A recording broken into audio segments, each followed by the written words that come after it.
좋은 아침입니다. 하나님과 말씀과 오다시 오늘 다시 시작.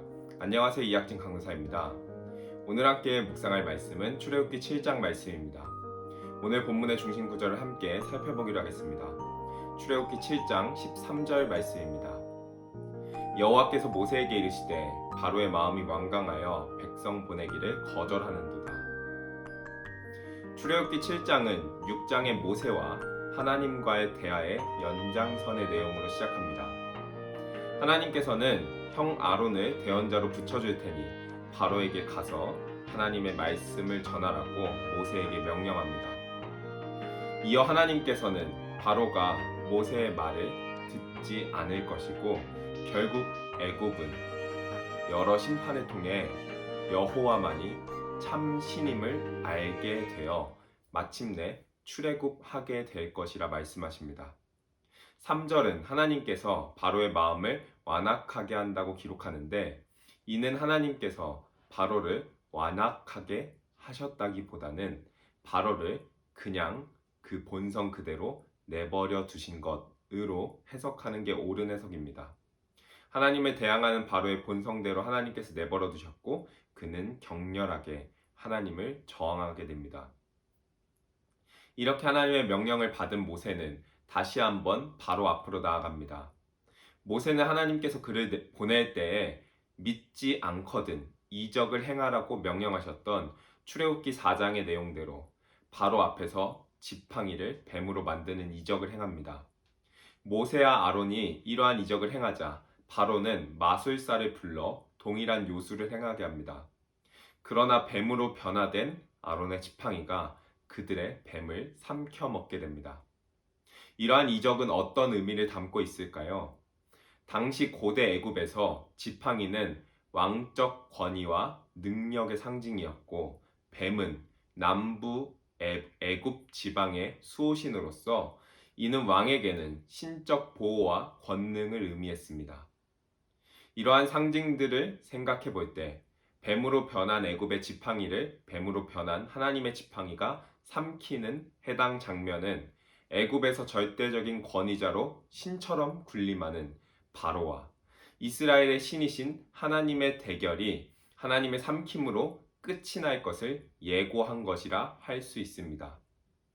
이러한 이적에도 바로의 마음은 완악해져 출애굽을 거절했고 결국 출애굽기 4장의 내용처럼 애굽의 첫 번째 재앙이 임하게 됩니다. 하나님께서 애굽에 행하신 첫 번째 재앙은 나일강이 피로 변하는 재앙이었습니다. 하나님께서 생명줄이자 생명의 냄새로 가득하던 나일강을 피로 바꾸사 죽음의 냄새가 가득한 강으로 변화시키십니다. 애굽의 나일강은 풍요로움의 근원이자 생명줄로서 애굽 권력의 상징이었습니다. 애굽 사람들은 이러한 나일강을 우상시하여 나일강과 관련된 여러 신들을 섬겼기에 나일강을 지배하는 자가 애굽 통치의 정통성을 가진 자로 여겨졌습니다.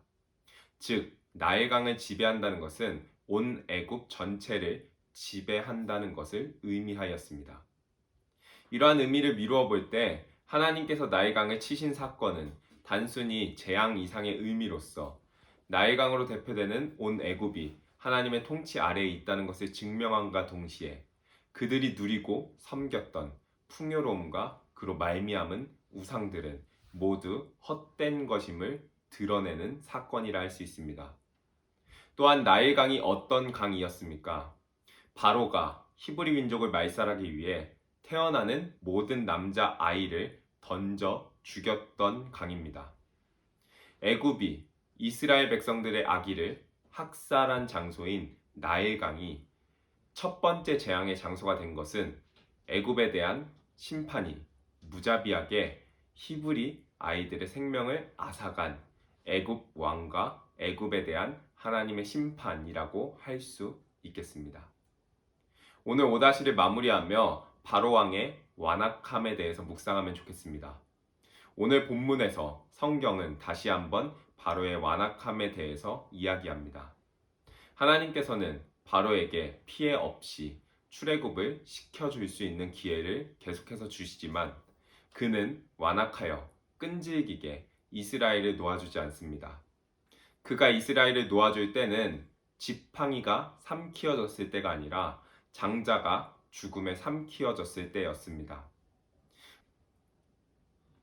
우리는 이러한 바로의 행동을 상징적으로도 생각해 볼 수 있습니다. 출애굽에서 등장하는 애곡과 바로는 역사적으로 실제하던 존재이지만 상징적으로는 죄와 사망을 지칭한다고 할 수 있습니다. 애곡과 바로로 상징되는 죄와 사망은 노예 삼은 자들을 쉽게 놓아주지 않습니다. 바로와 애굽은 가혹한 강제 노동을 부여하여 소위 먹고 사는 문제를 통해 하나님께서 구원하시겠다는 복음을 흘려보내게 만들고 하나님의 일하심에도 그의 백성들을 놓아주지 않습니다. 이처럼 사단은, 세상은, 우리 안에 있는 죄성은 끊임없이 우리가 출애굽하여 하나님을 예배하는 백성으로 살아가도록 쉽게 내어주지 않습니다. 사랑하는 기쁨 가족 성도 여러분, 여러분을 그 땅에서 나가 하나님을 예배하지 못하도록 완악하게 놓아주지 않는 여러분의 바로는 무엇입니까? 하나님의 백성으로 살아가지 못하도록 끈질기게 놓아주지 않는 여러분의 애굽은 무엇입니까?